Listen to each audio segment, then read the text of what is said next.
Dispelling Myths, Things I Don't Debate with Men, or Why You Shouldn't Be a Sexist Bigot. Greetings all, it is I, the Theosaurus Rex. I'm back.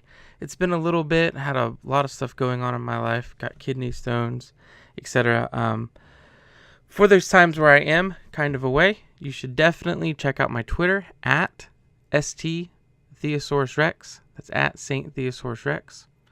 I put this on my personal page and it got a pretty good response, but I wanted to post this on here because I think one of the benefits that maybe I could bring to your YouTube/podcasting, whatever experience, is looking at things and giving you and equipping you with the tools to be able to dispel problems or something along that line. Well, I guess not really dispel problems, but dispel these terrible things. Because a lot of times what I've been noticing, and I might do another video soon with an example of this, the stuff that people are saying, it makes kind of sense on the surface level until you really begin to think about it and then use the Reductio ad absurdum style of examination for logical fallacies. And basically what that is, in short, is you take something and you bring it to its most extreme, and then you look to see some of the problems, and then you, by taking it to its extreme, you can then take it and apply it to where it's not as extreme and see if it still has issues. So as an example, let's say in this one of these things, it's things I don't debate with men. I don't debate abortion. And then they say, well, only a woman should be able to choose because nobody else has a vagina or uterus or whatever the case is. Okay, well, so how do we respond to that? So how it's, oh yeah, that totally makes sense. Because it's her body, she should totally be able to do that. Well, maybe not exactly. So where do we draw the line with that?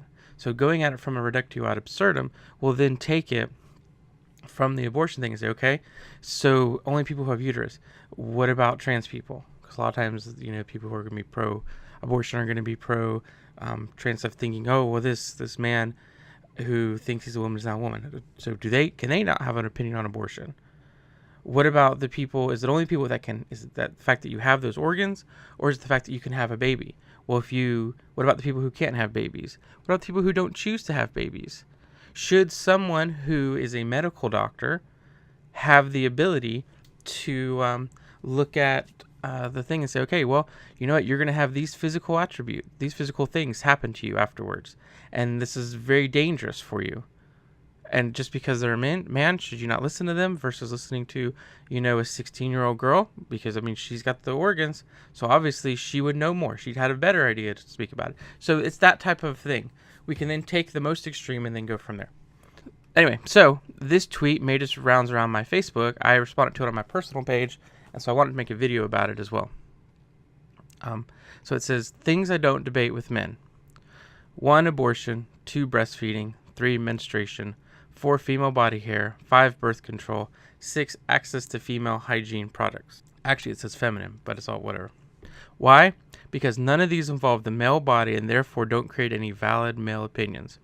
Hashtag, her body, her choice. So, let's go into it. This ignorant post is based off the idea that discrimination based on sex is an acceptable argument. It's also falsely assuming that all these things only have to do with women. So how do we respond to it? Well, let's start off with number 1. And this is just real quick, just like you can take it and then be like, okay, cool, we're done here. Number 1, abortion. Both men and women are required to make a baby, and babies can contain both the DNA of men and women. The idea that abortion is only a woman's issue is flawed. Furthermore, if one believes that life begins at conception, abortion has a moral, philosophical, and theological aspect to it that must be addressed by both members of both genders, right? We also got into one of the other, kind of the rebuttals to it a little bit earlier. Number 2, breastfeeding.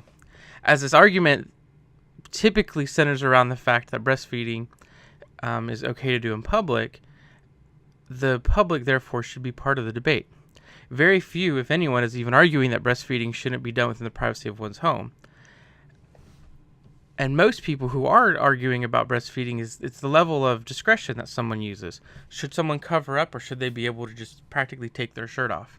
Right? And so because that has to do with public, the public has to have something to do with it. The argument also always seems to go around to the sexualization of breasts. Therefore, there are moral, philosophical, and theological things that must be addressed by members of both genders. 3. Menstruation. Now, I don't know who's really talking about menstruation, or why we really want to, really. I don't think that we should make it a dinner table topic, like I've heard some feminists argue.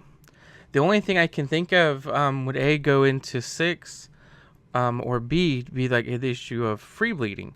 And free bleeding is a public health issue.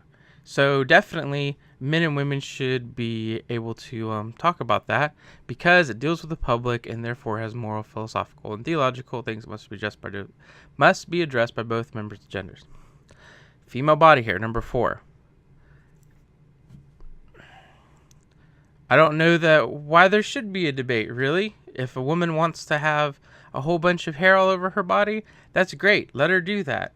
But it should be the right to someone who is attracted to those women to say, you know what, I'm actually not attracted to you, or you would be more attractive if you didn't have a mustache.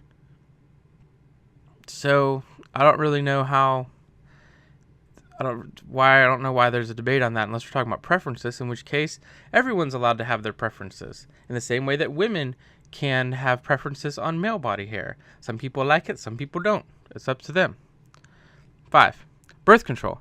The argument now is mostly involving the people paying for it, and then like what age. So when it comes to age, the parents should have the ability to say, okay, well, we want our 16-year-old daughter to go on birth control, or we don't want her to go on birth control.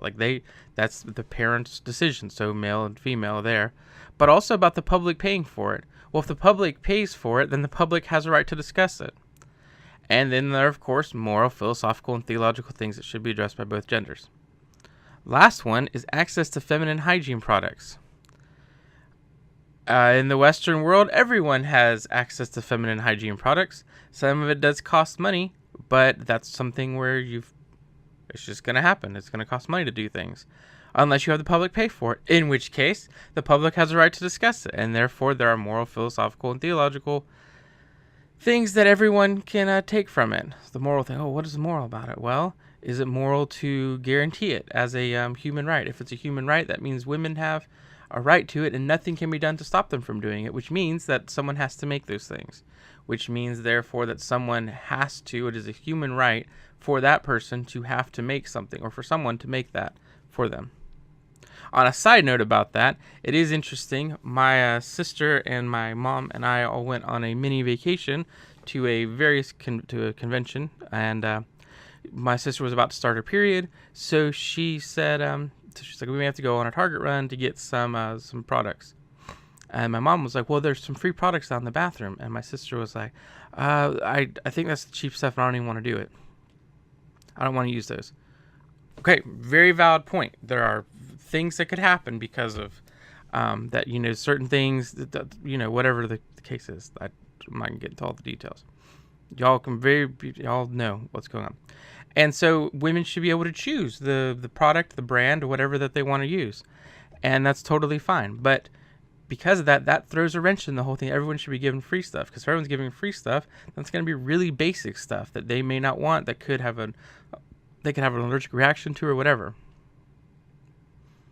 So lastly, what I want to talk in on this is the fact that it creates a situation where it seems that the topic is all about women, but in reality, it's not about topic A, right?